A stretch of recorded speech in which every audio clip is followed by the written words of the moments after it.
Dear students, আমি BM sir বলছি। দেখো, আজ আবার একটা খুব গুরুত্বপূর্ণ বিষয় নিয়ে আজ আমি তোমাদের সামনে হাজির হয়েছি। আজ আমি 2024 সালের কলকাতা বিশ্ববিদ্যালয়ের থার্ড সেমের জেনারেলদের রাষ্ট্রবিজ্ঞানের সাজেশন দেব। পেপারটির নাম হলো GE/CC3 বা CCGE3ও বলা যায়। দেখো, তোমাদের এখানে কোশ্চেনের প্যাটার্ন তোমরা নিশ্চিতভাবেই জানো। দুটো মডিউল থাকবে, 1 নম্বর এবং 2 নম্বর মডিউল। এই 1 নম্বর মডিউল থেকে তোমাকে একটি 15 নম্বরের এবং একটি 10 নম্বরের প্রশ্ন করতে হবে। একই রকমভাবে 2 নম্বর মডিউল থেকেও একটি 15 নম্বরের এবং একটি 10 নম্বরের কোশ্চেন করতে হবে। এই হলো 25, 25, 50 আর 15 নম্বর তোমাদের শর্ট কোশ্চেন থাকবে। তো দেখো, আমি বলে নিই, তোমাদের কিন্তু এই যে কোশ্চেন যে লিখতে দেবে, দুটো এক একটা গ্রুপ মডিউল থেকে দুটো দেবে প্রশ্ন, তার মধ্যে তোমাকে একটা লিখতে হবে। মানে এই নয় যে 4-5টা দেবে তার মধ্যে একটা, তা নয়, কিন্তু দুটো দেবে তার থেকে একটা তোমাকে লিখতে হবে। এরকম করে তোমাদের প্রশ্ন দেয়া হয়। সেই জন্য বুঝতে পারছো একটু বেশি করতে হবে, নাহলে কমন পাওয়া অনেক সময় মুশকিল হয়ে দাঁড়ায়। তবে আমি তোমাদের যে সাজেশন করে দিয়েছি, এখান থেকে কিন্তু তোমরা নিঃসন্দেহে সব কমন পাবে। তো দেখো, এরপরে আমরা ঢুকে পড়ি কোশ্চেনগুলোয়। প্রথমেই মডিউল 1, 15 নম্বরই কোশ্চেনের উত্তর দিতে হবে। এখানে একটা লিখতে হবে। তার জন্য দেখো, আমি 6টা এখানে কোশ্চেন দিয়েছি। কি কি শুনে নাও। 1 নম্বর, ভারতবর্ষের প্রধানমন্ত্রীর ক্ষমতা ও পদমর্যাদা আলোচনা করো। পরের প্রশ্ন, ভারতকে কি একটি যুক্তরাষ্ট্রীয় কাঠামোর দেশ বলা যায়? যুক্তি সহ আলোচনা করো।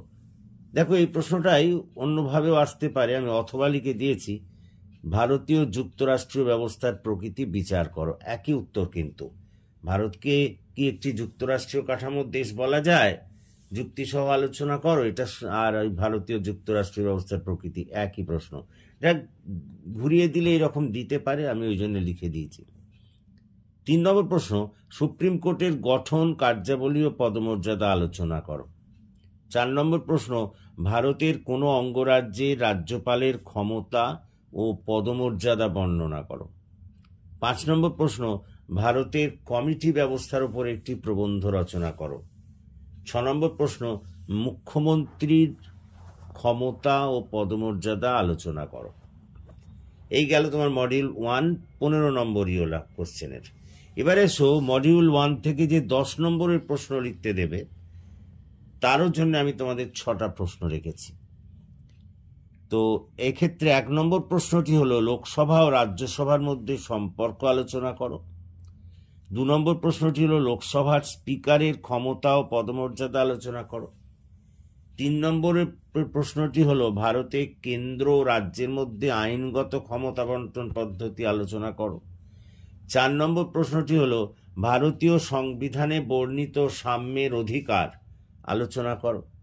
5 নম্বর প্রশ্নটি হলো, মৌলিক অধিকার ও নির্দেশমূলক নীতির মধ্যে পার্থক্য আলোচনা করো।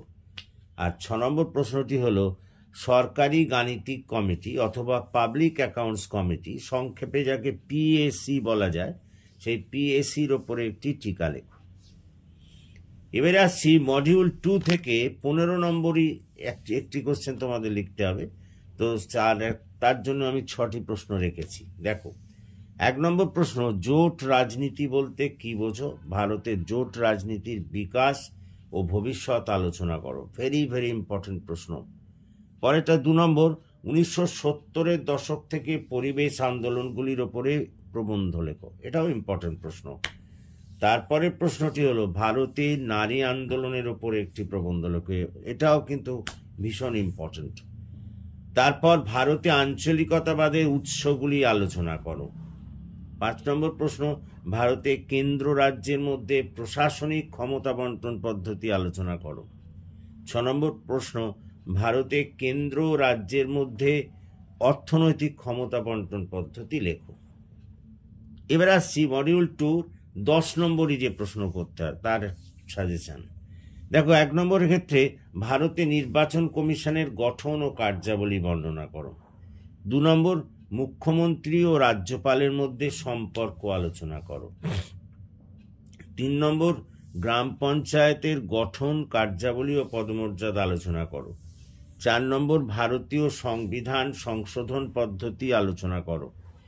5 নম্বর ভারতে আঞ্চলিকতাবাদের কারণগুলি বর্ণনা করো। 6 নম্বর মৌলিক কর্তব্যগুলি আলোচনা করো অথবা নির্বাচনী সংস্কারগুলি বর্ণনা করো। 7 নম্বর রাজ্যপালের স্বেচ্ছাধীন ক্ষমতা আলোচনা করো।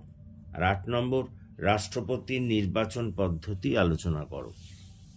দেখো এই সাজেশনটি যদি তোমরা ঠিকভাবে করে যাও, তোমাদের নিঃসন্দেহে তোমরা থাকতে পারো, নিঃসন্দেহ হতে পারো যেখান থেকেই কমন পাবে, এর বাইরে কিচ্ছু আসবে না। তোমাদের আমি স্মরণ করিয়ে দিই, এর আগে আমি কিন্তু এর ওপরে শর্ট প্রশ্নের সাজেশন এবং উত্তর করিয়ে দিয়েছি। তোমরা নিশ্চিতভাবেই জানো যে আমি শর্ট প্রশ্নগুলোর সাজেশন যেমন দিয়েছি সঙ্গে সঙ্গে সেগুলোর উত্তরও আমি করিয়ে দিয়েছি। সুতরাং ওইগুলো আর এই যে বড় কোশ্চেন দিলাম আজকে, এগুলো যদি করো তাহলে পল সায়েন্স সম্পর্কে কোনো থাকবে না, কোনো সমস্যা থাকবে না, এখান থেকেই 100% কমন পাবে। সুতরাং যদি তোমরা এগুলো করো কোনো সমস্যাই আর থাকবে না, এটা তোমাদের আমি গ্যারান্টি দিচ্ছি, লিখিত গ্যারান্টি বলতে পারো। আশা করি বুঝতে পেরেছো। যদি তোমরা বুঝতে পারো তাহলে তোমরা সকলেই আমার এই ক্লাসটি বন্ধুদের মধ্যে আরও বেশি করে শেয়ার করো এবং আমার এই চ্যানেলটিকে সাবস্ক্রাইব করো, আমার পাশে থাকো যাতে আমি তোমাদের কাজে লাগতে পারি এবং তোমাদের আরও সেবায় আসতে পারি। So thank you for watching and listening. Please comment, share and subscribe my channel.